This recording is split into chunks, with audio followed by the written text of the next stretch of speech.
Now he's explaining us about the fishes. Let's see what is there in the further paragraphs. Further on, I see the coral branches tipped with a peculiar blue like hundreds of candles dying out. Plenty of colors coming now: violet, yellow, pink, green, postbox red. Fishes with hideous spikes all over their body, fishes with long tails, fishes with battered faces, all of them with the damned look of condemned souls, crisscross our path in a weird twilight against a nightmarish landscape. So now he's telling us that when he's in the water, he first defined us about the corals jungle, and secondly, he told about the fishes which were in lemon yellow color and had black stripes. And now he's telling us the color of the corals. He's telling one coral was violet, that is purplish in color, yellow, pink, green, and so on. He's also telling different types of fishes which had spikes on their body, fishes which had long tail, fishes with large fins, and so on. He's just telling so many kinds, and he's telling that these fishes were not on only one side. They were just coming in either of the direction, that is, they crisscrossing the boat. And moreover, it was like weird twilight in the sun. So he's telling that he could see a bright light in a dark night. Yes, understood? Okay. Fastening my seat belt, preparing for my return flight, I vaguely think of the future of Mauritius. So now he's finished with his journey. He's preparing himself to return back to Mumbai. While he's packing, when he's getting ready to return to Mumbai, he's thinking about what is going to happen to Mauritius after a few years. After a few months, how will Mauritius be? What will be the situation? Yes, let's see what will happen now.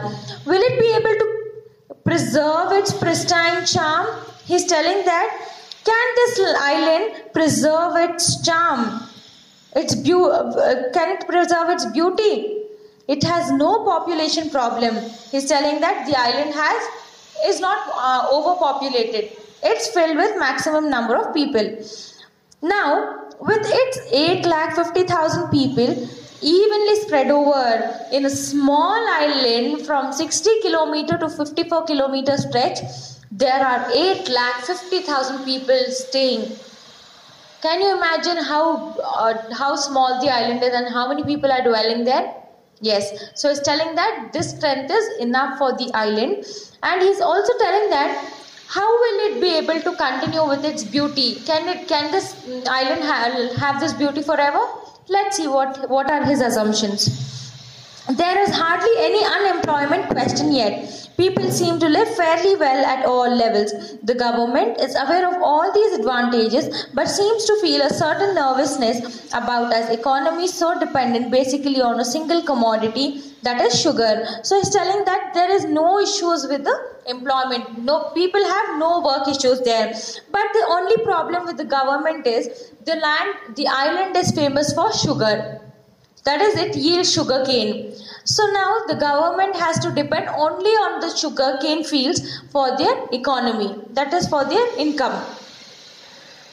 So it is eager to have foreign entrepreneurs start their industries here. So the writer is giving a conclusion telling that there should be any foreign person who can start up with his business in the island. With industrial growth, the living space will shrink. Now he's thinking if somebody comes and start up with their industries, obviously the the place in the land will become small because it is already occupied. Cars and trucks will increase. He's telling when there's see students, it's very common. When you start up with a huge business, large business, it's a sensible thing to keep in mind that you need to have means of transport. You need to have people working in the firm, right? So he's telling that if Mauritius has many industries, of course, there will be an increase in the means transportation. There will be increase in the population, and this small island cannot be overpopulated since there is no place for the people to dwell there. Their roads will have to be widened to take the load. So he's telling the road also has to be reconstructed. The price of land will go up and flats will appear. Cost of living, pollution, unemployment, slums, taxation, controls. Oh, all these thoughts come to me from force of habit. So now he's overthinking. What will happen? I think roads will become big and cost of living will increase. How can a person survive? He's like, all these thoughts are just confusing me. And enlightened people can, of course, guide themselves away from all such evils and still preserve this paradise on earth. So he's telling that an enlightened people can. So he's telling people, and enlightened people who are having the spirit to have a control over things. For example, a person who's having capability to look after management, then he knows how to control over it. So he's telling a person with this ability will surely help in maintaining this island with such a beauty, like a paradise on earth, like heaven on earth. I turn hopefully to the window for clouds to entertain me. So now he is in his flight and he's turned towards the window. Obviously, when you board a flight and when the flight takes off, you reach the highest level, and what you can see around is only clouds.